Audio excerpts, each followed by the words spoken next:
Bienvenue sur le podcast du site cétacé.info, le site pour découvrir, s'informer et échanger sur les baleines, dauphins, cachalots, orques et marsouins. Aujourd'hui, on plonge dans un sujet vraiment étonnant, l'écholocation chez les cétacés.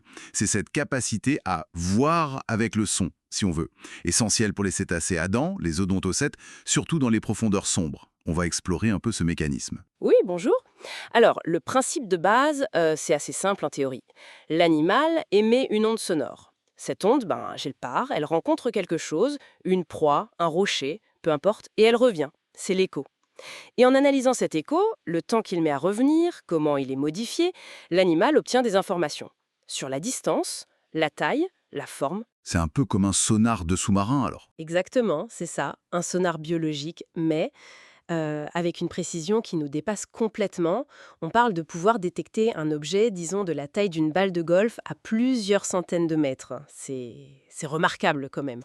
D'accord. Et comment ils font pour produire ces sons? Ce ne sont pas les cordes vocales, j'imagine. Non, non, pas du tout. Ça se passe plus haut dans les conduits nasaux. Ils ont des structures spéciales. On les appelle les lèvres phoniques. Un nom un peu imagé, museau de singe. Et ces lèvres vibrent très très vite. Ça permet de générer des sons à très haute fréquence, jusqu'à 100 kHz parfois, bien au-delà de ce que nous on peut entendre. Et après, il y a cette fameuse bosse sur le front, le melon. Oui, le melon, c'est une masse de graisse en fait, et son rôle c'est de fonctionner comme une lentille acoustique. Elle concentre les sons produits par les lèvres phoniques en un faisceau assez étroit et directionnel, un peu comme le faisceau d'une lampe, oui. D'accord, ça focalise le son. C'est ça. Et d'ailleurs, le beluga, lui, il est capable de déformer son melon, de changer sa forme pour ajuster la direction ou la largeur du faisceau. C'est assez incroyable. Ah oui? Et le cachalot alors? On dit souvent qu'il est particulier pour ça. Ah, le cachalot, c'est encore une autre dimension. Son système est extrêmement complexe et puissant. Dans son énorme tête, il y a cet organe rempli d'huile, l'organe du spermacétie, et d'autres masses graisseuses qu'on appelle junk. Tout ça participe à la production et à la focalisation du son, et le résultat, ce sont les sons les plus forts produits par un animal. Ah oui, à quel point? On a mesuré des clics jusqu'à 235 décibels, c'est colossal. Ça lui permet de chasser très profond, hein. Il plonge à plus de 1500 mètres parfois et il peut détecter des calmars, sa proie favorite, jusqu'à 500 mètres de distance dans le noir absolu. C'est impressionnant. Bon, ça c'est pour l'émission. Mais pour la réception, ils n'ont pas d'oreille comme nous, enfin, pas visible. Comment l'écho leur revient? C'est une excellente question. La réception est tout aussi spécialisée. Pas de pavillon externe, non. En fait, les sons, les échos, sont principalement captés par la mâchoire inférieure.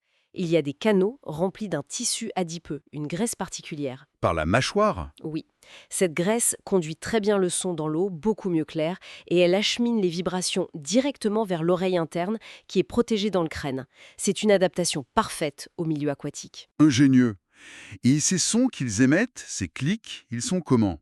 C'est pas un son continu, j'imagine. Non, pas du tout. Ce sont des impulsions sonores très brèves, on parle de microsecondes, et ils sont émis en série, en train de clics. Des séries rapides. Oui, et ce qui est fascinant, c'est que la fréquence de ces clics, le rythme, change. Il s'accélère considérablement quand l'animal s'approche de sa cible. C'est comme s'il augmentait la résolution de son image sonore en temps réel. Plus il est près, plus il a besoin d'infos précises rapidement. Et il varie aussi la fréquence du son lui-même. Absolument. Ils peuvent utiliser des fréquences plus basses, disons moins de 60 kHz, pour balayer plus large, détecter quelque chose d'assez loin, et ensuite passer à des fréquences beaucoup plus hautes pour examiner l'objet de près, obtenir une vision très détaillée avec une meilleure résolution spatiale. D'ailleurs, leur gamme d'audition est énorme, hein. Elle peut aller de 100 Hz environ jusqu'à 250 kHz chez certaines espèces. Donc, cette écolocation, ça sert à chasser bien sûr, comme le cachalot et ses calmars géants. Oui, c'est une fonction vitale. Mais pas seulement alors. Pour se déplacer aussi. Oui, pour la navigation, éviter les obstacles, surtout la nuit ou en eau trouble, c'est fondamental. Mais ça joue aussi un rôle social. Social? Comment ça? Pour maintenir la cohésion du groupe, par exemple. Pour que les individus restent en contact, se localisent les uns les autres. Il y a même des hypothèses sur une possible communication d'état émotionnel via les caractéristiques des clics, mais c'est plus difficile à prouver. C'est fou. Et il y a ces histoires de dauphins qui restent vigilants grâce à ça pendant des jours. Oui, des études ont montré que des dauphins pouvaient maintenir une écholocation quasi constante pendant 15 jours, même en dormant. Ils mettent une partie du cerveau au repos, puis l'autre. Incroyable. Et cette capacité à détecter des choses cachées, comme un poisson sous le sable. Exactement. Le son peut pénétrer certains matériaux. C'est d'ailleurs pour ça que certaines marines militaires ont entraîné des dauphins pour détecter des mines sous-marines enfouies. D'accord. Mais alors une chose importante, est-ce que toutes les baleines et tous les dauphins font ça? Non, et c'est un point clé. L'écholocation, telle qu'on vient de la décrire, c'est vraiment la spécialité des odontocètes, les cétacés à dents. Les mysticètes, elles, les baleines à fanon, comme la baleine bleue, la baleine à bosse, elles ne pratiquent pas l'écholocation. Ah bon? Hmm. Pourquoi? Leur anatomie n'est pas adaptée pour ça, et surtout, leur mode d'alimentation est différent.